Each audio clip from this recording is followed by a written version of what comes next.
अरे 10 वर्षापूर्वी मुलीचं लग्न झालं ना, तर पोरीची आई पोरीला सांगत होती, इकडे ये, पोटभर खायचं आणि रात्रंदिवस काम करायचं, तक्रार आली तर तू येईन मी ये. का सांगत होती ती आई? अरे त्या आईचं लुगडं फाटेलं होतं, तिच्या हाताला बांगडी नव्हती, पण विचार पुढचे होते. तिला माहित होतं माझं शरीर जर थकलं तर मलाच भाकर मिळणार नाही, तर माझ्या मुलीच्या आयुष्याचा कोण विचार करेल. आज या 10 वर्षापासून पुरीची आई डायरेक्ट पुरीला सांगते, एखादा महिना बघ, सगळ्यांचा अंदाज घे, नाही तर पाहुणा इकडे घेऊन ये. बस 95% पुरींच्या संसाराचं वाटोळं त्यांच्या आयांनी केलं, ध्यानात ठेवा.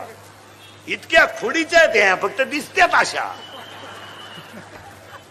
कोणती कीर्तनात बसलेली बाई आहे माया पुढं का तुझा आणि तुझ्या पुरीचा 8 दिवस फोन झाला नाही, बोटवर कर, मी सत्कार करतो तुझा, कर बोटवर.